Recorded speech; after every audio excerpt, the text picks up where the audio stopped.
Good morning मेरे प्यारे बच्चों। आज का मेरा विषय है सूर्यकांत त्रिपाठी निराला द्वारा रचित उत्साह नामक कविता की व्याख्या और प्रश्नोत्तर। सूर्यकांत त्रिपाठी निराला जी छायावादी कवि हैं। छायावाद ऐसा युग था जब छोटी से छोटी और बड़ी से बड़ी चीज़ों पर भी कविताएं लिखी जाती थी। उत्साह नामक कविता भी बादलों पर लिखी गई है और बादलों के माध्यम से ही लोगों को संबोधित किया गया है। संबोधित करते हुए कवि क्या कहता है बच्चों? कवि को बादलों में क्रांति के स्वर सुनाई देते हैं। आप जानते हैं एक समय था जब हमारा देश गुलाम था, आज़ाद नहीं हुआ था। उस समय लोग पीड़ित थे, दुखी थे, परेशान थे। हर तरफ एक दुख की छाया दिखाई देती थी और उस दुख की छाया को मिटाने के लिए वो हर एक मनुष्य को संबोधित कर रहा था कि उसी तरह से हर एक मनुष्य में उत्साह भरा होना चाहिए जैसे बादलों में भरा हुआ होता है। तो उसे बादलों के स्वर में ही क्या सुनाई देता है? उसमें एक क्रांति के स्वर सुनाई देते हैं, बदलाव के स्वर सुनाई देते हैं। और कवि बादलों की गड़गड़ाहट, उसके कड़कने, उसके गरजने तरजने पर मुग्ध हो जाता है, मोहित हो जाता है। और क्या कहता है मुग्ध होकर के? बादल गरजो, घेर घेर घोर गगन धाराधार हो। तो बच्चों, धाराधार का अर्थ है बादल। वो गगन आकाश घोर भयंकर, घेर घेर घेर करके बादल गरजो, बादल गरजो। तो क्या कवि कहता है? अरे वो बादलों, तुम खूब गरजो, कड़को, गड़गड़ाओ, अपनी भयंकर गर्जन तर्जन से पूरे आकाश को घेर लो, पूरे आकाश को भर दो।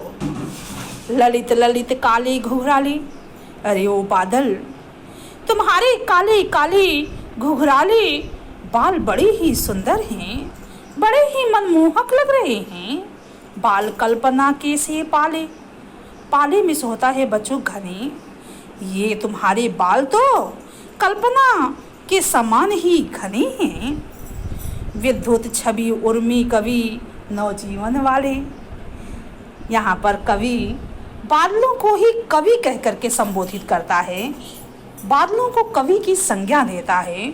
और संज्ञा देते हुए क्या कहता है कि अरे वो बादल रूपी कवि अपने हृदय में, क्या कहता है, अपने हृदय में विद्युत यानी बिजली की छवि, बिजली की चमक बसाए हुए, दूसरों को नवजीवन दान देने वाले, नया जीवन दान देने वाले, अरे वो कवि।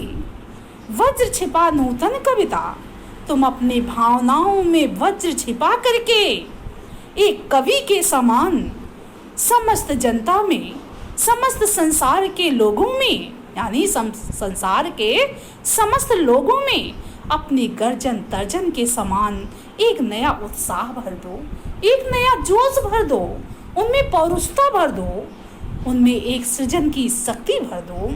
आगे क्या कहता है कवि? बादल गरजो, अरे वो बादलों, खूब गरजो, तड़को, गड़गड़ाओ, अपनी भयंकर गर्जना से तर्जना से समस्त संसार में एक उत्साह भर दो। विकल विकल उन्मन थे उन्मन। फिर आगे कवि क्या कहता है कि चारों तरफ व्याकुलता ही व्याकुलता छाई हुई थी। लोग बेचैन थे, परेशान थे, व्याकुल थे, उन्मन। संसार के मनुष्यों का मन उदास था, उनका मन उचटा हुआ था, मन कहीं नहीं लग रहा था। विश्व के निदाघ के सकल जन, संसार के समस्त लोग भीषण ताप से तप रहे थे, जल रहे थे। आए अज्ञात दिशा से अनंत के घन, उसी ही समय उसी ही क्षण आकाश में अनजानी दिशा से पता नहीं कहाँ से ये बादल आए, ये बादल आए और अपनी गर्जन से, अपनी तर्जन से, अपनी वर्षा से तप्त धरा जल से फिर शीतल कर दो। यानी तपती हुई पृथ्वी को अपनी वर्षा से और भीषण गर्मी से झुलसे हुए लोगों को शीतलता कर यानी शीतल कर दो। फिर आगे कवि क्या कहता है कि ना जाने कहाँ से ये आकाश में बादल आए, बादल घेर लिए वर्षा करके। फिर आगे संबोधित करके क्या कहता है, अरे वो बादलों अपनी भयंकर वर्षा से तपती हुई धरती को और भीषण गर्मी से झुलसे हुए लोगों को शीतल दे दो यानी शीतलता दे दो, उन्हें प्रसन्नचित्त कर दो, उन्हें खुश कर दो, आनंदित कर दो। अरे वो बादलों गरजो, तड़को, गड़गड़ाओ, अपनी भयंकर गर्जन तर्जन से समस्त संसार को प्रसन्नचित्त कर दो, यानी समस्त संसार के दुख को दूर कर दो, उनके ताप को दूर कर दो। अब मानव के संदर्भ में क्या कहा जा रहा है बच्चों, वो भी समझ लीजिए। क्या कहते हैं, अगर इसके पूरी कविता का सांकेतिक अर्थ देखें तो संकेत में मनुष्य के लिए क्या है कि संसार में चारों ओर, जब हमारा देश आज़ाद नहीं हुआ था उस समय चारों ओर हिंसा फैली हुई थी, कष्ट फैला हुआ था, हर एक मनुष्य दुखी था, लोग परेशान थे, उनके मन उचटे हुए थे। तब ना जाने कौन छाया बनकर आया और दुख से पीड़ित धरती के लिए कल्याण और मंगल की वर्षा कर गया। हमारा देश आज़ाद हो गया। कभी बादलों से यही प्रार्थना करता है, हे बादलों तुम खूब गरजो बरसो और दुख पीड़ित जनता को सुख प्रदान कर दो। बच्चों, ये तो कविता का अर्थ हुआ। अब हम लोग प्रश्न उत्तर भी देख लेते हैं। तो आइए हम लोग प्रश्न उत्तर देखते हैं। कवि बादल को गरजने के लिए क्यों कह रहा है? बच्चों आंसर बताइए, क्यों कह रहा है? तो कवि बादलों को गरजने के लिए इसलिए कह रहा है क्योंकि वह वातावरण में जोश, पौरुष और क्रांति चाहता है। निराला को बादल की गड़गड़ाहट बहुत ही प्रिय है। अगला प्रश्न है बच्चों, आपकी दृष्टि में बादल किसका प्रतीक हो सकता है और क्यों हो सकता है? तो मेरी दृष्टि में तो बादल पौरुष और क्रांति का प्रतीक है, क्योंकि बादल के स्वर में जोश भरी गड़गड़ाहट है। वे वर्षा करके बंजर धरती को भी उपजाऊ बना देते हैं। आगे है प्रश्न बच्चों, कवि बादल को क्या घेरने के लिए कह रहा है और क्यों कह रहा है? तो आप सभी जानते हैं, कवि बादल को पूरा आकाश घेरने के लिए कह रहा है। यह आकाश मानव धरती का संरक्षक है, क्योंकि कवि चाहता है कि बादल आकाश में फैली तपन, गर्मी और लू को हटाकर धरती पर छाया कर दे और उसे जल का यानी वर्षा का जल प्रदान करे। अगला प्रश्न है बच्चों, ललित काले घुघराले बालों की कल्पना किसके लिए की गई है? तो बच्चों ललित काले बालों की कल्पना यानी बादल रूप में काले, घने और फैलाव भरे होते हैं, यानी उनका रूप जो होता है काला होता है, वो बड़े ही घने होते हैं, चारों तरफ फैले हुए होते हैं। उनका रूप ऐसा होता है मानो किसी बच्चे के काले, घुघराले और सुंदर केस हों। रूप, रंग और फैलाव की समानता के कारण बादलों की कल्पना ललित काले घुघराले बालों के लिए ही की गई है, यानी सुंदर काले घुघराले बालों के लिए ही की गई है। अगला प्रश्न है बच्चों, वज्र छिपा का व्यंग्यार्थ स्पष्ट कीजिए। तो वज्र छिपा का तात्पर्य है बादलों के भीतर बिजली की कड़क छिपी हुई है। प्रतीकार्थक अर्थ है कवि के हृदय में उथल पुथल करने की क्रांतिकारी शक्ति है कि संसार में उथल पुथल मचा दे, क्रांति ला दे, बदलाव ला दे, ऐसी शक्ति है उसके स्वर में। आगे प्रश्न है बच्चों, धाराधार किसके लिए प्रयुक्त हुआ है? तो धाराधार किसके लिए हुआ है? बादल के लिए हुआ है। घेर घेर घोर गगन धाराधार ओ, इस पंक्ति में उत्पन्न ध्वन्यात्मक प्रभाव को क्या कहते हैं बच्चों? यानी ध्वन्यात्मक ध्वनि के कारण जो प्रभाव है उसे क्या कहते हैं? नाद सौंदर्य कहते हैं। आगे है, प्रस्तुति गीत किस प्रकार का है? तो आवाहन गीत है, किसी को संबोधित करके कहा जा रहा है, उत्साहित करने के लिए कहा जा रहा है, तो आवाहन गीत है। अगला प्रश्न है, यह कविता किस युग की है? तो हमने पहले ही बता दिया, ये कविता छायावादी युग की है बच्चों। अगला है, घेर घेर घोर गगन धारा धार ओ में कौन सा अलंकार है? यहाँ अनुप्रास अलंकार है। अगर मैं पूरे पद की बात करूं, पूरे पद में कौन सा अलंकार है, तो आप क्या कहेंगे? बच्चों, मानवीकरण है, क्योंकि बादल को मानव के समान संबोधित किया गया है, उसमें मानव का आरोप किया गया है, इसलिए मानवीकरण अलंकार है। अगला प्रश्न है बच्चों, कौन विकल और उन्मन थे और क्यों? तो विश्व के सभी लोग व्याकुल और अनमने थे, उनके मन उचटे हुए थे, वे भीषण गर्मी की तपन के कारण दुखी थे। अगला प्रश्न, यहाँ निदाघ किसका प्रतीक हो सकता है? तो निदाघ भीषण गर्मी और सांसारिक कष्टों का प्रतीक हो सकता है। आगे है, कवि बादल से क्या प्रार्थना करता है? तो कवि बादल से प्रार्थना करता है कि वे गर्मी से तपती धरती पर खूब बरसें और उसे शीतल कर दें। अगला है प्रश्न, तप्त धरा का सांकेतार्थक स्पष्ट कीजिए। तप्त धरा का, लास्ट वाली पंक्ति है तप्त धरा, इसका सांकेतार्थक अर्थ क्या है बच्चों? तो गर्मी से तपती हुई धरती। और दूसरा अर्थ है, यानी शाब्दिक अर्थ अगर देखें तो क्या है? गर्मी से तपती हुई धरती।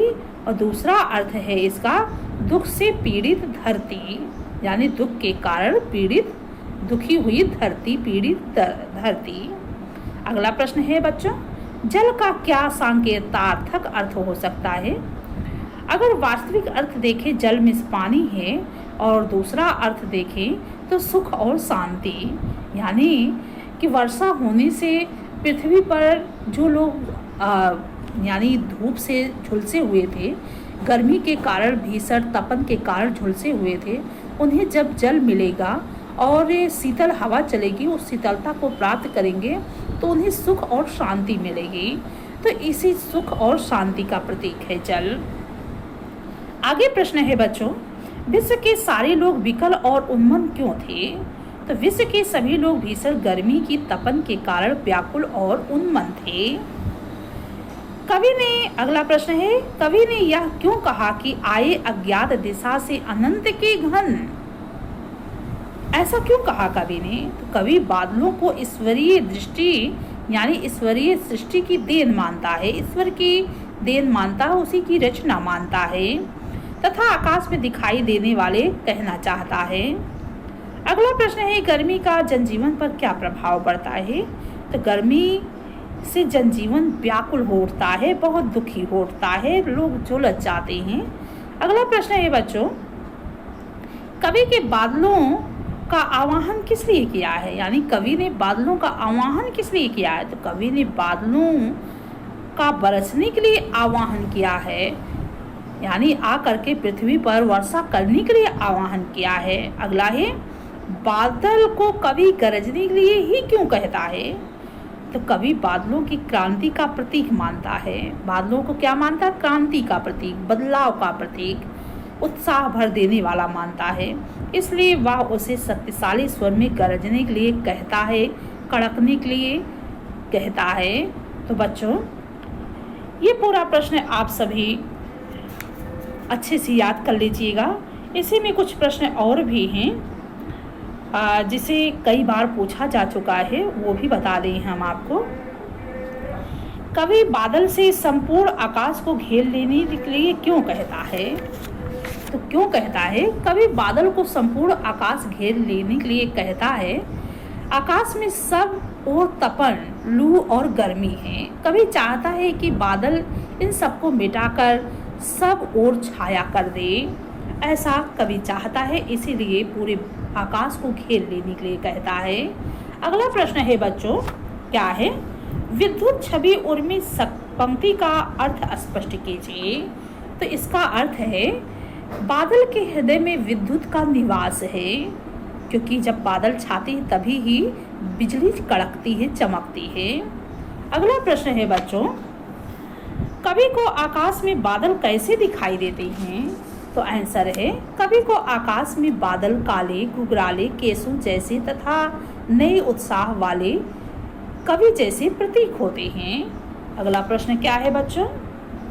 बाल कल्पना कैसे पाले में कौन सा अलंकार निहित है बच्चों?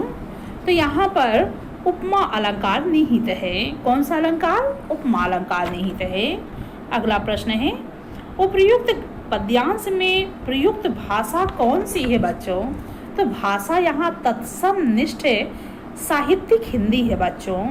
यानी कुछ शब्द ऐसे हैं जो तत्सम शब्दों से भरे हुए हैं, कुछ क्या बहुत सारे शब्द हैं, जैसे विकल, विकल, उन्मन, उन्मन, विश्वनी, दाग, सकल, जन, ये सारे, अज्ञात, अनंत और शीतल, गर्जो, तप्त, धरा, ये सारे संस्कृत के शब्द हैं और संस्कृत निष्ठ होने के कारण ये संस्कृत निष्ठ साहित्यिक खड़ी बोली है, यानी साहित्यिक हिंदी है भाषा।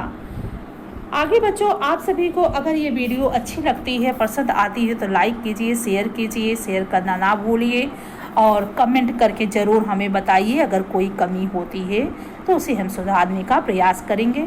क्या करके करना चाहिए, पढ़ाना चाहिए, उसे भी आप बताइए, हम उसे दूर करने का प्रयास करेंगे। धन्यवाद बच्चों।